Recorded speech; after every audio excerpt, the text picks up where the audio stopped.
الا ان اولیاء اللہ لا خوف علیہم ولا هم یحزنون۔ خبردار خبردار، اللہ کے اولیاء پر نہ خوف ہوگا نہ غم ہوگا۔ خوف بما یاتی، حزن بما فاتا، گزرے ہوئے زمانے پر وہ غمگین نہیں ہوں گے اور آنے والے زمانے میں وہ بے خوف ہوں گے۔ یہ بہت بڑا انعام ہے اللہ۔ ایک واقعہ تمہارے سامنے بیان کرتا ہوں ایک بزرگ کا۔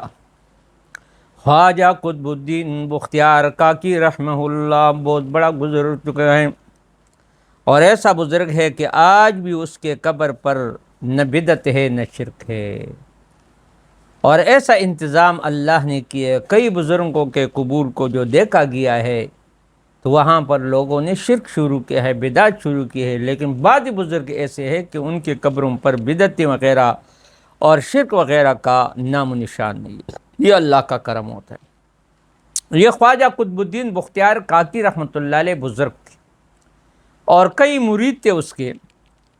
جب وہ وفات ہو گئے تو وفات کے وقت اس نے ایک وصیت کی اپنے ایک مرید کو۔ مرید سے کہا جب میں مر جاؤں تو میرا نماز جنازہ وہی آدمی پڑھائے گا، کم از کم اس کے اندر تین شرطیں ہوں۔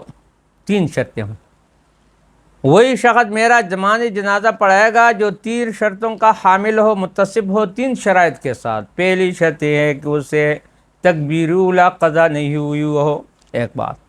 دوسری بات یہ ہے کہ اس سے عصر کی سنتیں چھوٹ نہیں گئی ہو، قضا نہیں ہوئی ہو۔ تیسری صفت یہ ہے کہ اس نے کسی کی عورت کو، بیٹی کو غلط نگاہ سے نہ دیکھا ہو۔ خواجہ بختیار قطب الدین رحمہ اللہ جب وفات ہو گئے، اب جنازہ تیار ہے، صفوں پر لوگ کھڑے ہیں، مثال کے انتظار کریں۔ ہر عالم تقاضا کرتا ہے کہ مجھے آگے کیا جائے گا، ہر ایک کے دل میں یہ ہے کہ مجھے آگے کیا جائے گا کیونکہ میں بڑا عالم ہوں، مشہور عالم ہوں۔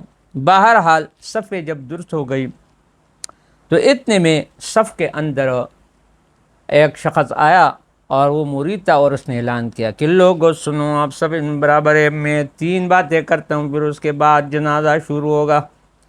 پہلی بات یہ ہے کہ شیخ نے کہا ہے کہ میرا نماز جنازہ وہ پڑھائے گا جس نے آج تک یعنی عصر کی سنتیں اس سے مثال کے طور پر چھوٹ نہ گئی ہو، نہ چھوڑی ہو، ایک بات۔ دوسری بات یہ ہے کہ اس نے تکبیر اولیٰ اس سے قضا نہیں ہوئی ہو۔ تیسری بات یہ ہے کہ اس نے کسی کی عورت کو، پرائی عورت کو یعنی غلط نگاہ سے نہیں دیکھا ہو۔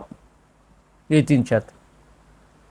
جب انہیں نے اعلان کیا تو سناٹا پڑ گیا، کوئی آدمی بس سب کے کیونکہ وہ تو خیریت کا زمانہ تھا، جھوٹ نہیں بولتے۔ آج بولتا تو مثال کے طور پر بہت سے لوگ آگے ہو جاتے، صحیح ہے کہ نہیں، کہ میرے اندر یہ صفت ہے، لیکن اس وقت لوگ جھوٹ سے ڈرا کرتے تھے۔ خیریت کا زمانہ تھا تو کوئی آدمی نے حرکت نہیں کی، لہذا وہی جنازہ پڑھائے جو متصف ہے تین شروط کے ساتھ۔ اگر تین شروطیں کسی کے پاس نہیں ہے تو پھر نہیں آنا۔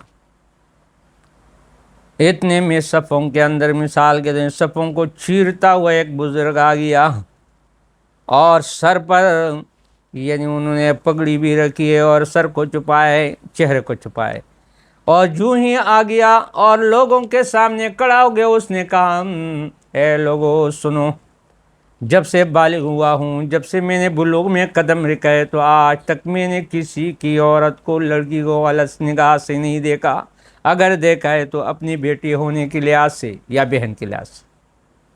دوسری شرط یہ ہے کہ آج تک عصر کی سنتیں تو درکنار رکھو جا، آج تک مجھ سے مستحبات بھی نہیں رہے، میں نے مستحبات بھی نہیں چھوڑے، بلکہ مستحبات کا بھی میں نے اہتمام کیا، کیونکہ ہر شخص کہتا ہے ہمارے پاس ایک شرط ہے یا دو ہے، تین شرطیں کدھر ہے، بعض کے اندر ایک بھی نہیں ہوتا ہے، صحیح ہے کہ نہیں۔ اب امتحان کا وقت تھا۔ اور تیسری بات یہ ہے کہ جب سے بالغ ہوا ہوں اور جب سے میں نے بلوغ میں قدم رکھا ہے تو آج تک مجھ سے تکبیر اولیٰ بھی قضا نہیں ہوئی ہے۔ تو یہ کون تھا؟ یہ کوئی عالم تھا، کوئی بزرگ تھا، کوئی خانقاہ کا مثال کے طور پیر تھا یا کوئی اور مثال طالب علم تھا، یہ سلطان شمس الدین التمس بادشاہ تھا۔ اور جب آیا اور رونے لگا کہ کاش یہ تو میرے اور اللہ کے درمیان ایک راز تھی، یا اللہ دنیا سے چلا جاؤں گے، راز کسی کو پتہ نہ چلے، راز ہی راز تھا۔ لیکن آج اللہ خواجہ قطب الدین بختیار کاکی رحمۃ اللہ علیہ پر اللہ کروڑ رحمتیں بھیجے، اللہ اس کو غری کی رحمت کرے، اس نے میرے راز کو فاش کر دیا۔ اور آج میں نے اس لیے آپ کے ساتھ اعلان کیا کیونکہ میں نے صفوں کے اندر دیکھا کہ کوئی نہ کوئی حرکت کرے گا لیکن کسی نے حرکت نہیں، لیکن وہ میرا راز جو سربستہ تھا وہ راز کھول گیا۔ وہ کون تھا؟ سلطان شمس الدین التمس بادشاہ تھا ہندوستان کا۔